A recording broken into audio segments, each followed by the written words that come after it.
Okay, this was a great episode. Unfortunately, Jose and I recorded it only 5 minutes after, and we recorded another episode, so we were a little burnt. But yeah, this episode we had a great guest, Hugh Ross.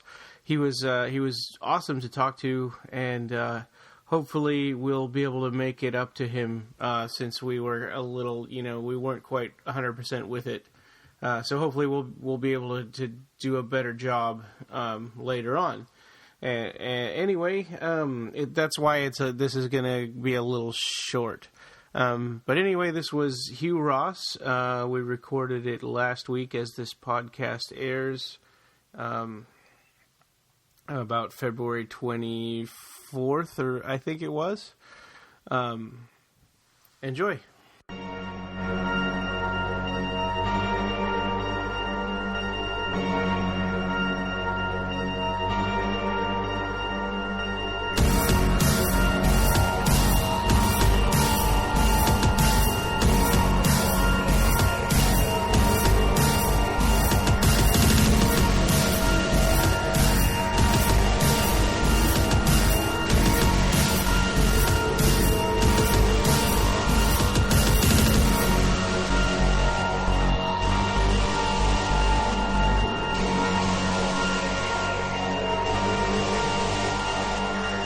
So this is episode 34 of the Clive Barker podcast, and we have Hugh Ross. Hugh, you've played a lot of roles, but one in particular, Narcisse on Nightbreed.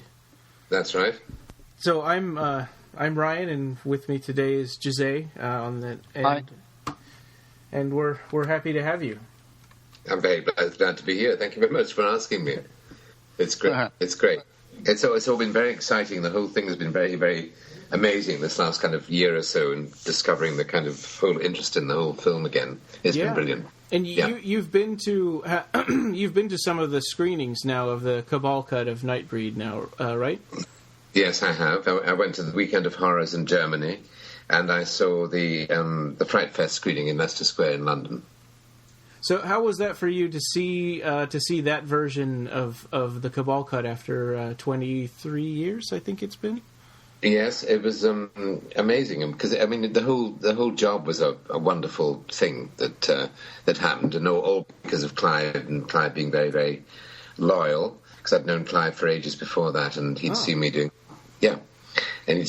things in theatre and stuff, and so kind of dreamt up, Narcisse sort of kind of, I think, partly was kind of made for me, which was really lovely. Mm-hmm. And I think it might have been, we have this thing in England called pantomime. I don't know if you know about pantomime, which is kind of extravagant. Yes. Yeah. And I played Mother Goose in a pantomime in Colchester, which he came to see with his family, I remember. And it was very out there, very kind of out there part and show. Uh-huh. And I think that's where the kind of out there aspect of Narcisse came from, which is what was such good fun to play. Yeah, I mean, when we first see the character of Narcisse, he's in the hospital. We don't know what happened to him. We don't know why he's there. But we can see that he has the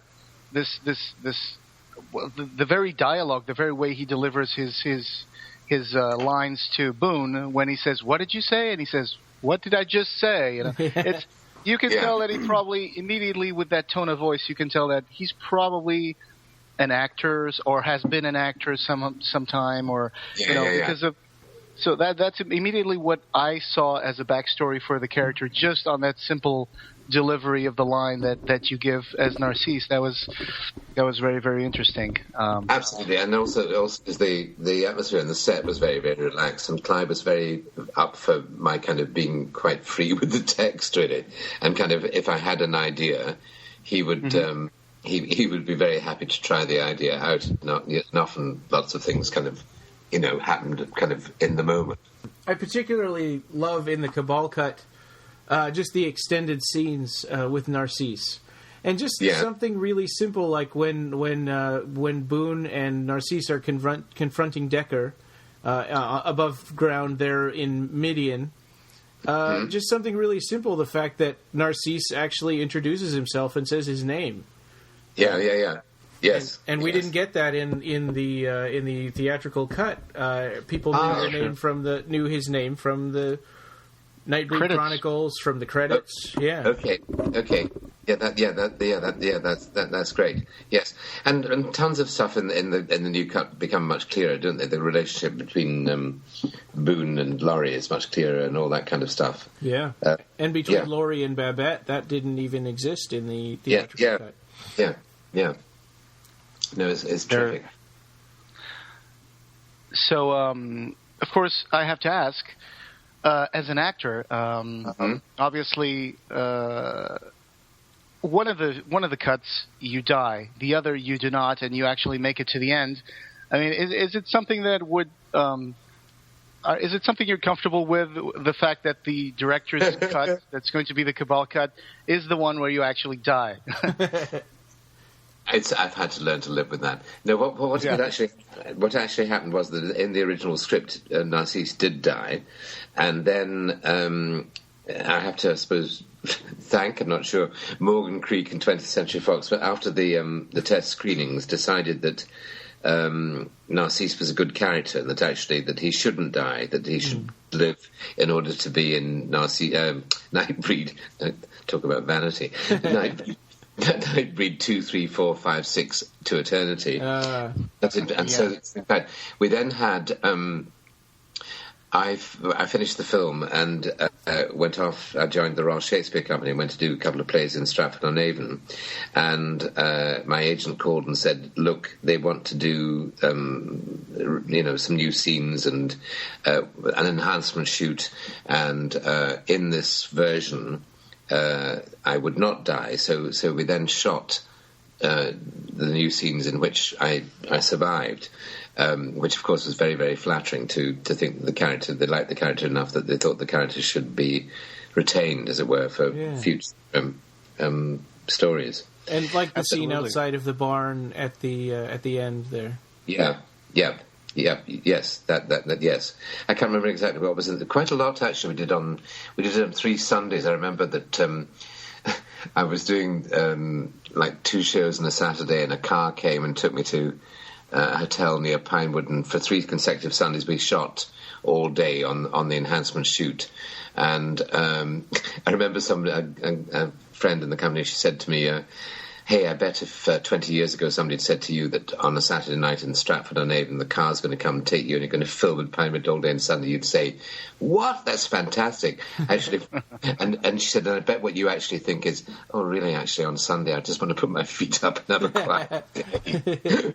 Yeah. But no, it was very, very nice, and the new scenes were lovely from my point of view, from the actors' point of view. Yeah. And sometimes you still see people who pop up in the Facebook group Occupy Midian after they've gone to a screening, and they go like, "I can't believe that they killed Narcisse. I want Narcisse to live." And they get really, really offended by the fact that Narcisse has been, dispatched. Well, I think that's a good thing, though. I mean, it just shows what a good, strong character it is, and I think the fact... Yeah.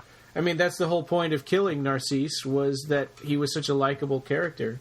It's the same with Simon Bamford's character, Onaka. Yeah. There's a lot of weight there to that death. Yeah, I find I find it absolutely. It's a wonderful, very, very lovely thing that so many people kind of are so attached to so much of the movie. And and at the moment, I'm doing a production of Macbeth in London, in the West End with James McAvoy, and at the stage door. 2 or 3 times already. We've only just opened, but 2 or 3 times already. There are all these people who great Nightbreed fans who come with all this material. They and you realise just how important it is to them, and it's wonderfully flattering and very, very exciting that exists. So that Macbeth, how long is that going to be going on? We're on till the end of April. Oh wow! Okay. Yeah. So yes, and James McAvoy's very, very brilliant in it. It's very exciting, and it's great because lots of young people are coming to see the play that wouldn't normally come because they're X-Men fans and all that kind of thing. Oh wow! wouldn't normally go and see Shakespeare, is what I mean. Yeah. And the reaction is amazing. I mean, absolutely amazing. So it's a great job. Yeah. What part are you playing in Macbeth?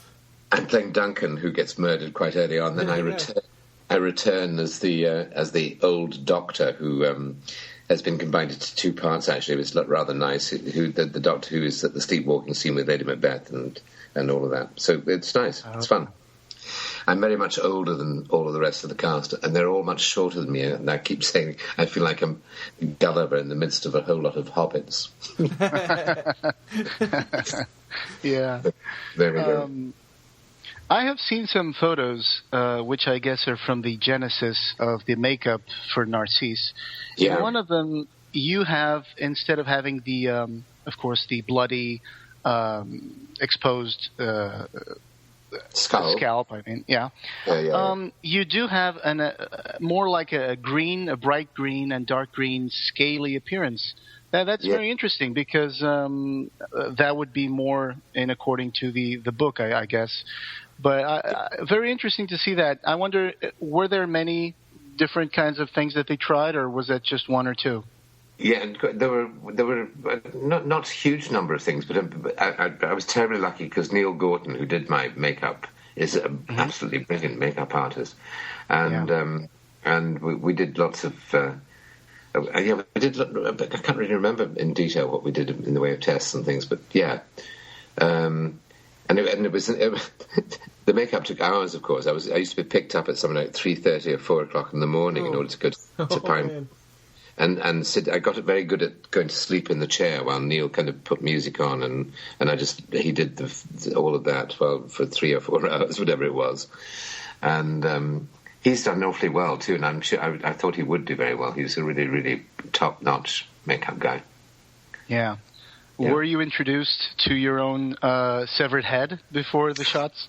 Yes, and I had to, and that's very, very scary having your head cut, I have to tell you, because you have a straw through your to breathe through. Oh yeah. And I actually there's somewhere there's a photograph of me standing with my head in my hands. I don't know. But wow. Yeah, I know. Yeah. I was actually watching Trainspotting the other night, and I did spot you almost immediately in that scene where I think it's Spud. He's going for a job interview, and you are there, one of the 3 people at the table doing the job interview. And I was like, oh my God, that is Hugh Ross. Immediately recognized you there. And I think Ryan saw recently Patriot Games. Yeah, was it Ryan? 2 nights ago, I went back and watched Patriot Games again, and I saw you as you were the defense barrister, right? Yeah, that's right. Yeah, not quite as likable a character as Narcisse. Yeah, that was a wonderful job because that was a huge budget and all that. We were 2 days doing that tiny scene really, and Harrison Ford was just such good fun. He was great, very, very good fun, very professional, very, very professional. Knew exactly what he wanted from the scene, but he was also had a great sense of humour. It was a very, very nice job. Where are you both at the moment? I'm in Alaska, in Fairbanks, Alaska. And I am in Portugal right now. Yes. In Portugal? Yes. I am in Portugal. I will be moving to the United States on Friday, but I am actually Portuguese right now, and I'm in Portugal. That's amazing. And I didn't know you could link up 3 ways on a Skype call. That's fantastic. Yeah, it's been really helpful for us for this podcast. Yeah. The wonders of technology. What Luddite I am, you see. Yes. Don't understand the wonders of technology. I'm getting there slowly. Oh, yeah. So, these screenings have definitely had a lot of fans. They've been selling out everywhere. They just had one at the Keswick Festival on the 22nd. Yeah. And today, I think Russell Charrington has announced. In America, exactly. Yeah, on May, there will be one in Portland, Oregon. So I haven't been invited. I've been waiting for my invitation. Yes, absolutely. Because I think that Russell is coming next Saturday to see Macbeth. Oh, really? Oh, wonderful. So I will see him next weekend. Oh, you'll have to hit him up and say, that would be great. Jose and I are both kind of considering going to the Portland. Okay, that's great. Okay. Yes, indeed. Yes, indeed. It would be a great way to meet everybody there. And, of course, there's been talks of a documentary that's going to be made eventually for the whole restoration process of the Cabal cut. So if everything goes well, I'm wondering if we will see all of the cast being interviewed for this documentary. That would be great. That would be, yes, it would be fabulous. Yeah, marvellous. Yeah. It's been lovely meeting people again, too, though. I mean, kind of like meeting up with Ryan and Nick Vincent. It's been terrific. Yeah. One of the persons that we are going to interview after this interview in the near future will be Catherine Chevalier. She played Rachel. Oh, you found Catherine? Yeah. Yes, we did. Yeah, because there was a lot of talk that nobody could find her. And I was very fond of Catherine. She was very we had a lot of fun together. After this podcast is over, I can send you her contact information if you want. Oh, do. Please do. That'd be wonderful. Yeah, she's still in England. Oh, is she? Yeah. Okay. Oh, that'd be great. Oh, that'd be really good. Yeah, I know. Yeah. I was thinking about that because you shared a lot of scenes with her. Yes. Oh, yes. We got on very, very well together. And that'd be very nice. Yeah. Oh, good. Oh, good. Yeah, that's very good.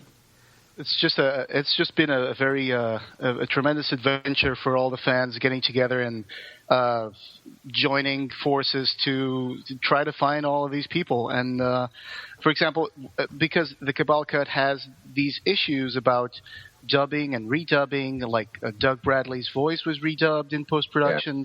Yeah. Catherine Chevalier's voice was redubbed in post-production. So and ultimately, Nicholas Vince as well. Oh yes, Nicholas Vince. Yes.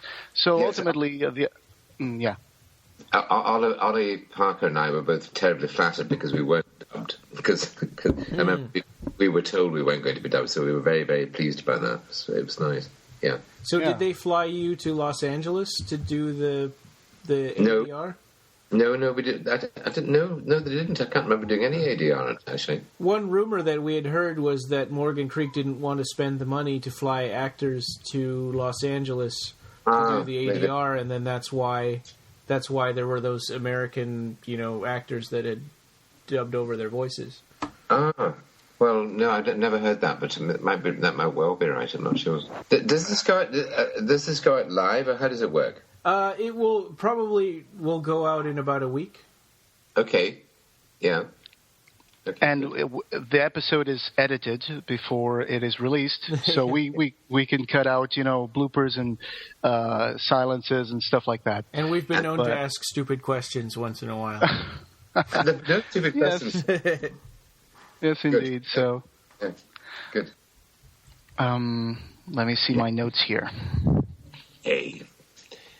Take me. So, take me to Midian. Yes. Yeah, I mean, I'm looking forward to seeing the Cabal cut. I am one of the people who has not been able to see it yet. But, yes, but from what Ryan has been telling me, I can almost envision the movie in my mind. Right. And it's a movie that I think joins so many people because it joins people who share the same kind of sensibility, to something which is foreign, and to something that is exotic and yet strange but beautiful.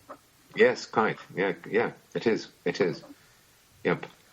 It must have been very, for poor Clive, when they kind of, because the whole kind of, the whole kind of vision of it was kind of so kind of corrupted by the commercial interests of the producers, I suppose. Yeah. Yeah. Yes, me and Ryan have done episodes talking about projects of Clive Barker who never came to be, and it's sometimes it must be such a frustrating experience to spend like months and years in a project, and then eventually it doesn't get picked up, or it gets changed so much that it eventually falls out into the void. But the business of film is very like that. That kind of I as a writer has been trying for good stuff actually for years, and things are almost being done, and Anthony Hopkins saying yes, I'm going to do this, and then at the last minute, they all fall through. It's a terribly hard business. Yeah. Referring to that scene that you did when Laurie is going towards the tabernacle and she finds you dancing with a corpse. Yes. That is a fantastic little scene. It's played very campy, but it's very, very entertaining. That was, I think that was definitely in the enhancement shoot, that scene. Mm. Oh, it was? I think so, yeah. Yeah. Yeah. Simon Bamford told us something which you can confirm or not. He says that when you kiss that corpse's mouth, and actually they put some tiny maggots in there. Was that true? I think that must have been Simon's imagination. I can't remember. No, I don't think that really happened. I'm sorry to disappoint you. I think he said it had worms in the mouth. No. Simon's got a very good imagination. No. Yeah, that is that whole scene is played in such a humorous way. It's like when she says, "What?" You know that sailors was a completely spur of the moment thing that kind of was kept in the final edit. Oh, brilliant! So that was an ad lib. Yeah, I think so. Yeah. It's brilliant. That worked so well. I mean, everybody, sometimes people show up on the group on Occupy Midian, and they just, type in some quote from the movie. Oftentimes, whenever someone puts a picture of Onaka, someone invariably types down sailors. Yeah. Really? Yeah. Yes. Yeah. And love those tattoos. Invariably, they just give that to Simon Bamford whenever a picture is posted. So, did you see the picture that Jose had put together from a composite of a whole bunch of angles of Narcisse dancing with the corpse? Yes, I did see that. Yeah. That looks amazing. Yes, it does. It's fantastic. Yeah. Oh yes. You actually commented on it. You said nectar. Yeah. Yes, I did. Oh, yeah, what did you mean by that? Well, it's delightful, I guess. Nectar is kind of like a wonderful, fragrant, magnificent smell. Okay, I understand. I thought maybe that was the corpse's name. No. Okay. No. No, I don't know what is the literal meaning of nectar. I'm not quite sure. I have to look it up. Yeah.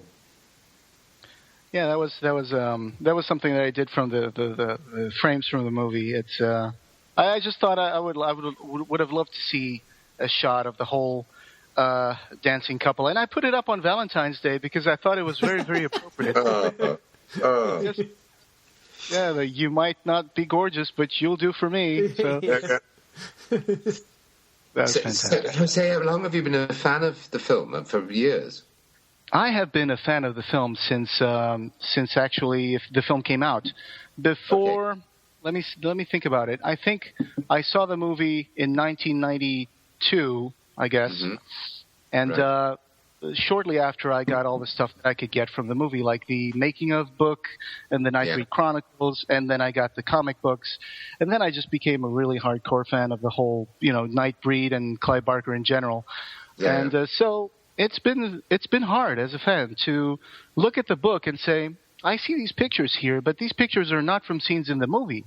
I wonder what happens to change all of this. And then, of course, so eventually now I will finally be able to see the Cabal cut pretty soon because I'm really looking forward to it. Good. That's good. I hope so. Yeah. It'd be wonderful if it's released. It'd be marvelous. It'd be fantastic. Yeah. I think the idea is to have it released in a combo pack with the theatrical cut in HD, and then eventually the bonus disc with the Cabal cut. So we keep mentioning this in the podcast. There's also a book on the production process of Nightbreed being prepared by Phil and Sarah Stokes from Clive Barker's official website, Revelations, and every time we find someone who is connected to the movie, we direct them to Phil and Sarah Stokes, and we say, if you have any kind of memories, pictures, calling sheets from the movie or stuff like that, just send it over to them so they can, put it in the book. Yeah, eventually. In the UK, of course, it's a great sadness. It's never been released on DVD in the UK. Right. No one understands why that is. Yeah, that's a shame. I know. Yeah, and people still keep asking us on Occupy Midian if there's, this time, if there's going to be a UK version. I said, well, Russell is from the UK, so I don't think that he would let that slide this time. Yeah, sure. I don't know why that happens sometimes. Why some movies, aren't released in some territories and others aren't. Blah blah blah. The whole idea of like region, of localization, especially when we're English speaking countries, that doesn't make sense to me. Why there's different regions and different. Oh no, I know, it's crazy. I know. We were talking about introduction to Nightbreed. For me, I went over to a friend's house and he had rented it, and when it had just first come out on video. And I saw that, and I was just like, "Oh my god, I have to know more." And so Nightbreed was my gateway into. I went and bought the book, and then that was my gateway into Clive Barker stuff. So then I bought all the books of blood and just sort of worked my way through everything, and that's kind of so. It's on the crew side of the film of the play I'm doing. I'm on Macbeth at the moment. A couple of guys on stage said to me, "Hey, you were a Nightbreed. Oh my God, I saw that when I was 17. It was so important to me. Blah, blah, blah. Can you get me a copy, etc., etc., etc., etc." So I mean, it is just phenomenal the way it's kind of impacted on people without people really realizing it. Yeah, I think it's great. Yeah. Oh, it was definitely a movie before its time in the way that it made the monsters be the good guys. And something that, unfortunately, some of the people connected with releasing the movie, they didn't really get that whole sympathy for the monsters. Of course, nowadays it's fashionable, and everybody likes, Lady Gaga's Little Monsters and all that. So, even all the vampire films at the moment. I mean, the same kind of. They're all the good guys. Yeah. The monsters have become sexualized and objects of desire, and Yeah, quite. The werewolves are, muscled boys without shirts, and the vampires, instead of being undead, they actually just glitter in the light. And that's right.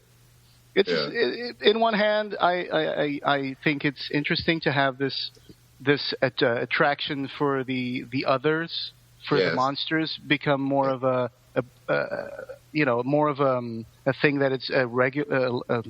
I'm sorry, this is my second language, but it's important to have the monsters be the object of love as well, because just because they're different, they shouldn't be ostracized. But at the same time, I think it takes something away from the monsters if you over-sexualize them too much, or if you make them out to be too safe, because a monster shouldn't be too safe. You look at the Nightbreed and you see that they have an edge to them. They can be friends, but if you rub them the wrong way, they can cause an absolute terror. Well, and you look at Peliquin, Midian's not exactly the most welcoming place. Yeah, absolutely. Yeah. And this might fall into the category of dumb questions to ask, but was that your real hair in the movie, or was that a wig? Absolutely not. No, it was a wig. It looks pretty real. What it was it's funny because I've been bald for ages. I mean, from kind of 30 or something, 35. And there's a guy in Macbeth at the moment with Narcisse hair, and I'm always saying to him, "Oh God, if I had hair, that's the kind of hair I'd like to have had." I mean, I really like that kind of And at the moment, actually, as the old doctor in Macbeth, I kind of think, "Hey, Ian McKellen, move over. I'm Gandalf." Because I've got a great long wig in that too. So cool. Good. Yeah. So you, in 1997, you were nominated for at the Olivier Awards. Yes. Yeah. For Stephen Sondheim's Passion, which was done in the West End then. It's recently been revived, but that was the it was for the non-singing part, best supported performance in a musical, because it was the only part in the musical that didn't sing, which was odd. But there you go. Yeah, it was nice. Yeah. For so long, we've been used to thinking about Narcisse and enjoying the movie so much that sometimes when you actually get to talk to the actor doing it, you kind of feel a little overwhelmed. So I apologize. Well, thank you for being overwhelmed. I should be talking like this, shouldn't I? Kind of do. But no, it's only me. Yeah, actually, that was something I wanted to compliment you on, was your the Narcisse voice. I mean, it was he had an American accent. Yeah. Yeah. And yeah. Yeah. Well, I mean, lots of Brits at the moment seem to be going to him. The great Clive always said to me, actually, that when the movie was released, when we were expecting it to be this huge hit, he said, "Oh, you must come to LA and cash in on the kind of..." And I never did, and I've still never been to LA. I probably should be going. Wow. All the young British actors at the moment, they're all going and they're doing the pilot season and doing what they can to kind of get big over there. And like Damian Lewis in Homeland, I mean, a brilliant accent. Mm. Yeah, I've heard interviews with a lot of the cast on Walking Dead, and a lot of them have British accents. Yes, I know. It's interesting. Yeah. The Brits are, and suddenly not just villains. I mean, it used to be that if you had a villain in the film, it had to be a Brit. Or a German. Or a German, yes. German, absolutely. Yeah. Absolutely. Hey, guys, great to talk to you both. Well, thank you very much. Thank you so very much for coming on. And, for the opportunity. A pleasure, and I'm sorry it's been a while getting it arranged, but I've just been up to my ears in rehearsal and stuff recently. Oh, no, we understand. Looking through your profile on internet, IMDb, it looks like you've been involved in a lot of stuff. Yeah, but I like to be busy. I like to be busy. It's good. Yeah. Well, best of luck for the Macbeth production, and again, thank you so much for giving us a little taste of the behind the curtain for the Nightbreed movie. Thank you very much. Hopefully we'll get to see you at a screening. Yeah, that'd be lovely. Yes, if we'll try and get my invitation to Portland through somehow. Great. Yeah, for sure. Okay. Thank you very much. All right, thank you. Take care. Bye-bye. Bye. All right, bye-bye.